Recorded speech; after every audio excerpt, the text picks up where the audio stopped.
Hi students, a number of you have asked for me to go through the booklet titled Once Upon a Time, the Court Handed Down a Decision. There's a range of cases attached in the booklet. The first case in particular talks about the ACT versus the Commonwealth. This is an ultra-virus dispute, which means it goes against the Constitution, and it means that the state or Commonwealth are being challenged that they're acting outside their own powers. This was in relation to a political broadcasting during a political campaign, and the High Court deemed that it was invalid to the Constitution that political parties could in fact use electronic devices for their campaigns. The second case is Adler versus George. This is again statutory interpretation, which in real layman's terms means interpreting the Constitution. And this dates back to a very old section from the United Kingdom in regards to the Official Secrets Act, and the language used was the vicinity of a prohibited place. The defendant argued that they had not committed this act because they were not in the vicinity, but the defendant ultimately was convicted by the High Court because they interpreted the vicinity as in or in the vicinity, which was a play on words to interpret it to simply mean that if you acted outside the law, whether there or somewhere else, it was deemed to be in the vicinity. Another time, and this one I explained in class, of statutory interpretation was Bassel versus McGuinness, and this is about being towed. This dates back to the Road Traffic Act of 1961 for drink driving. It was deemed that when you are towing a vehicle and you're sitting in this vehicle here as the driver, you are in control of the vehicle, and if you are in fact drunk, it is deemed to be drink driving. So that again is the legislation being interpreted from a court that Parliament made. The Brislands case is a famous case for legal students both at university and high school, and it dates back to radio transistors or the old-fashioned radios of grandparents and great-grandparents. At the time, it was deemed that there was a $1 or a £1 fee going to be charged for people to use these. A member of the public argued the Constitution did not give the Commonwealth power to legislate on services like these, and if she had been successful, radios would have rested with the states. But the High Court found that radios or transistor radios were in fact a part of the Commonwealth, and the £1 fee or licence fee was deemed to be correct.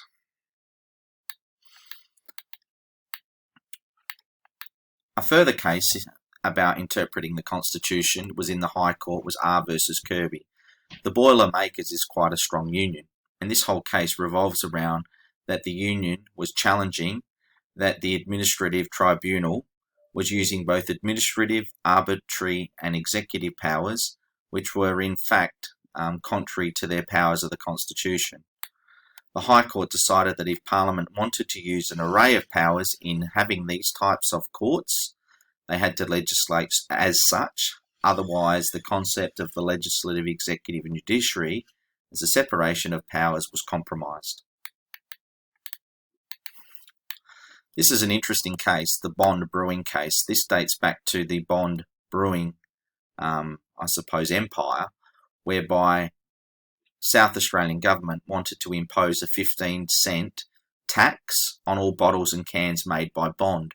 That was to try and preserve brands such as West End and Coopers that are South Australian, and trying to tax them an extra amount so that there was a competitive market. It was deemed by the High Court that the Bond Brewing Company was not to be able to be charged that, and it was in breach of Section 92, which again is free trade. So you cannot put a tax on a company in Australia that disadvantages those in other states or territories.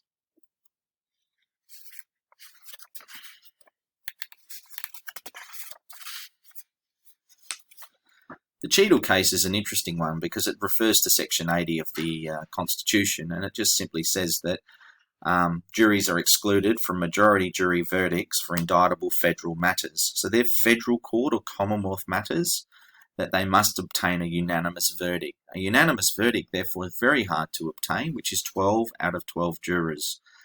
In South Australia, the only crimes that you need 12 out of 12 jurors is for murder and for treason.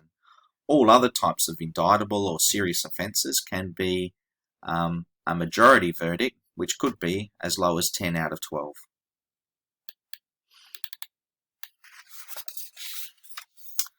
The next case is about the rule of law, that everyone is equal before the law. And if you read through the text here, it talks about that a person came into Australia named Olaf Dietrich, who had some heroin within their body, and they were trying to smuggle it through customs. The point of this case is that the accused did not have legal representation, and that it was deemed that all people, no matter where they're from or who they are or what they may have been accused of, must be entitled to legal representation, and the trial must be delayed until they are able to obtain legal advice. This is called the Dietrich principle, and this case itself is about the rule of law.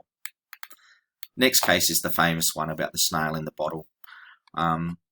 This again dates back to 1928 and was settled in 1932, and it really is not so much just about duty of care. But if you think back to Donoghue versus Stevenson, Stevenson was similar to Coca-Cola or Pepsi and produced soft drinks, and Donoghue was the plaintiff.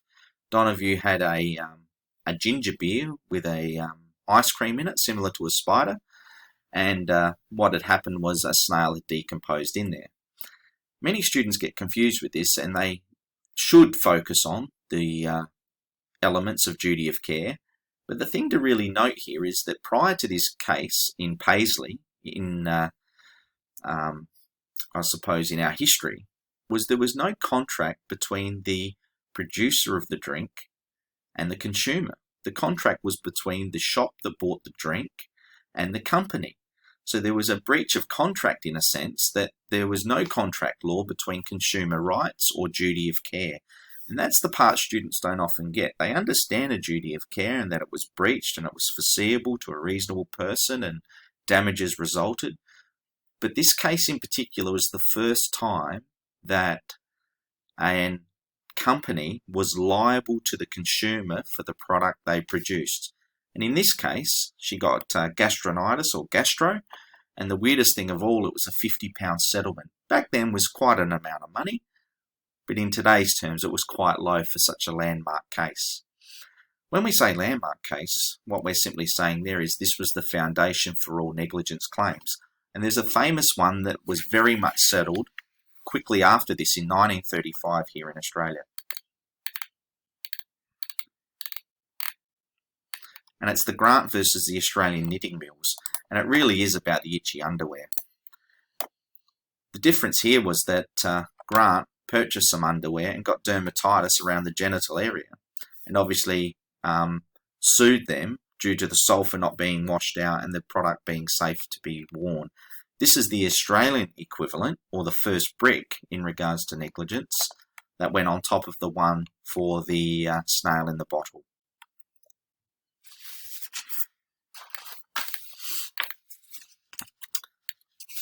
The Hoyts one in particular talks about departing from your own decisions in regards to the High Court. We know they can depart, we know they can disapprove, we know they can overrule, and we know they can reverse decisions. But this was a decision in regards to seats retracting or going upward, and that the plaintiff believed there should have been signage about that.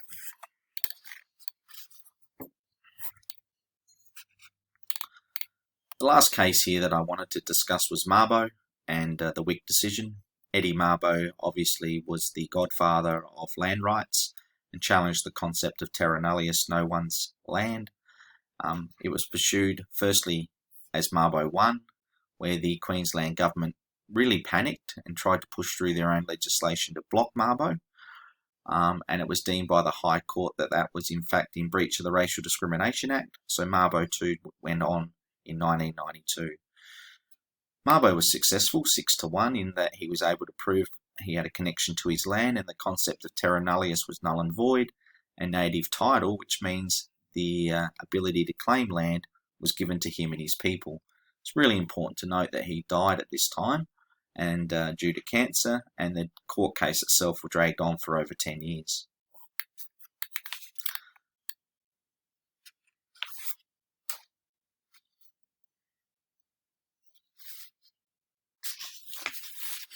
This is a really weird case, R versus and, because it's a statutory interpretation, meaning a word taken from context, and the person was charged with wounding another person by biting off their nose. The principle said, shall lawfully and maliciously stab, cut, or wound another person with intent to maim, disfigure, or disable, the offender will be guilty of a felony. Felony was prior to us having, I suppose, the current language of indictable offences. The judge found the jury words had to be interpreted by Parliament to find guilt that they had wounded with an instrument or a weapon, and in this case this offence could not be proven due to it not fitting the crime she was charged with. This case in particular is really important for legal studies students. It's a Tasmanian dam case where the state government in Tasmania wanted to create a dam, and it would have flooded the Franklin River.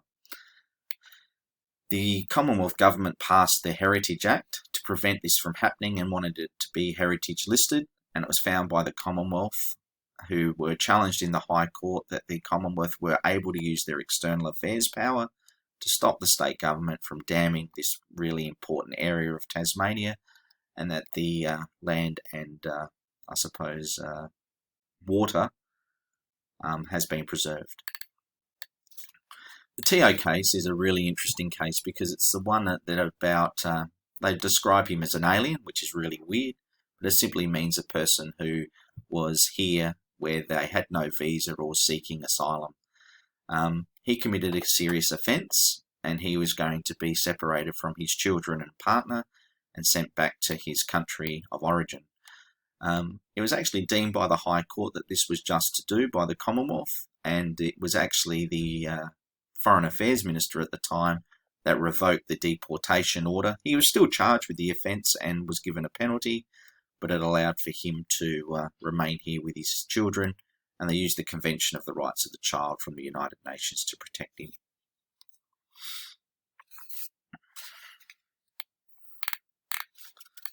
Uniform tax case is from 1942, arguing legislation here in the High Court that all taxes in regards to income tax, in particular through the ATO, is a Commonwealth power, and that allows for their tax to grow, and it's one of the major revenues for our federal government. The last case here isn't one that's studied very often, and there's very small mention of this in the legal studies booklet, but it talks about the Wick people or the Wick tribe, and this was directly after Mabo and native title being granted. This is where the Wick people were able to challenge legislation about native title, and that they were going to coexist on a pastoral lease or mining leases. Historically, coexisting or sharing the land with miners or with pastoral or farmers hasn't been overly successful, but it is an example where the law has acknowledged Indigenous people and there is an avenue there for them to live or coexist on the land.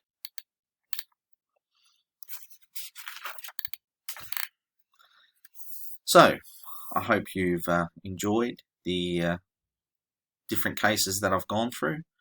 A few of these in particular are more important than others to legal studies students, in particular Mabo, Donahue versus Stevenson, Grant versus Knitting Mills, the Tasmanian dam case. But other than that, I hope you've enjoyed what I've gone through.